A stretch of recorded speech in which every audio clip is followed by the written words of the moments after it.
Greetings. Another good day, another day to be celebrating just being human and being alive on earth in this beautiful paradise that we have been given to enjoy. And last, did you notice all the things on your way to work, or if you're working from home, just stare out the window for a little bit and see the garden and see things grow and see the sky and just appreciate the little things around you, because we're always so busy. And we've built up so many avoidance mechanisms to avoid things and so that we don't have to deal with this as well. So today I want to have a chat to you about to put a limit on your avoidance mechanisms for a while, because it robs you of so much in your life. So what are currently your avoidance mechanisms? What are the things that you use to avoid?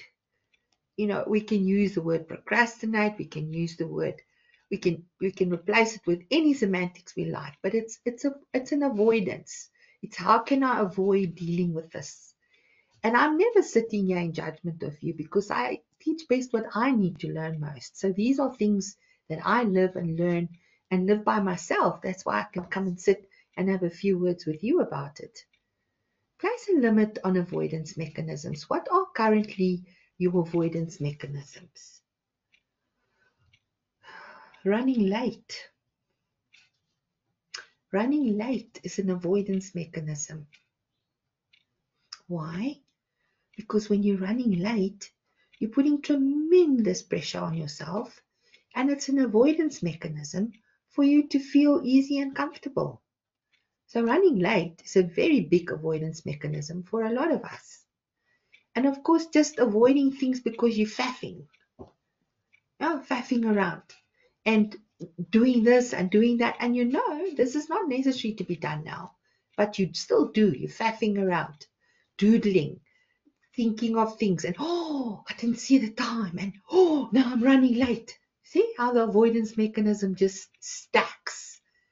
And then, of course, there's useless conversations with yourself, self-talk, useless conversations with yourself that leads you nowhere. Avoidance mechanism.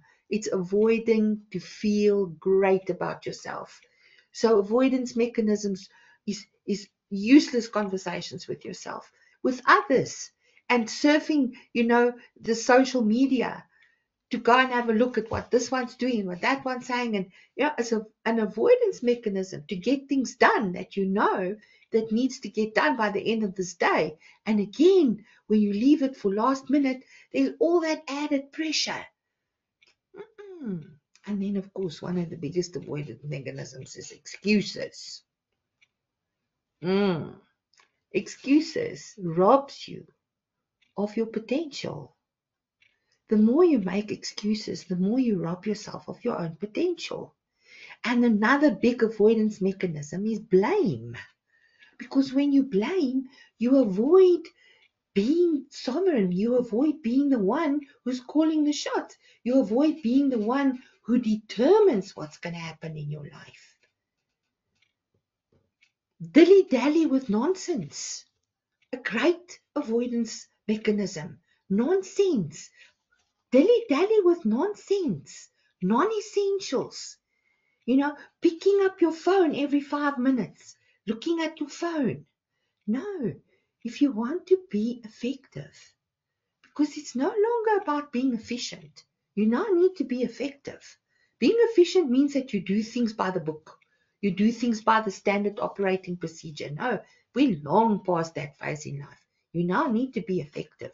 And in order to be effective, switch your phone off. Put it on silent. Put it on airplane mode and put it away just for 2 hours, and see how your productivity just shoots up significantly. And that's how you place a limit on your avoidance mechanism. Your avoidance to feel satisfied, to feel happy with yourself, to feel that you're achieving, to feel that you can trust yourself. Keep it simple. Don't overcomplicate. But Don't ever waste time to get started, because to waste time to get started is another fabulous avoidance mechanism that just adds to your stress and your pressure. Don't waste time to get started. Get it done. Begin now. Don't leave it for later. Don't say I'll do it tomorrow. Don't say I don't feel like it. I feel tired. Most of the time you're not going to feel like it. So don't allow yourself to say I don't feel like it. I'm tired. So now you've got a very good idea of how you can limit your avoidance mechanism. And when you can say to yourself, am I now avoiding value in my life? Am I avoiding creating value with this mechanism that I'm now applying in this moment to make me feel more stressed, to make me feel more overwhelmed? Say no to avoidance mechanisms and say yes to feeling great. Say yes to feeling alive. Say yes to feeling that you are the best of the best. Just a cut above the rest. Now that's the way to live life. So I trust that you've received some value and that you'll throw those avoidance mechanisms out the window when you're looking at the beautiful nature that surrounds you, and you create some appreciation for the wonders that surround us. And don't forget to give yourself permission. Give yourself permission often for the things that you want.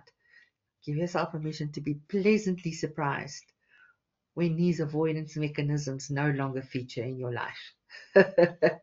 And I assure you, and my word is my honor, you shall be very surprised. It was wonderful to share these few moments with you. I trust that you're having a wonderful life and that you're being good to yourself. And thank you for sharing these few moments with me. And remember, if you watch my clips, give it a like, push the subscribe button, and show me that you were around to come and visit with me. It's lovely to share these times with you, and I trust to see you soon. Have a good life. Be good to yourself. Be gentle to yourself. Be gentle with yourself. And set a limit on those avoidance mechanisms. They really don't serve you. I'll see you soon. Such is life. Bye.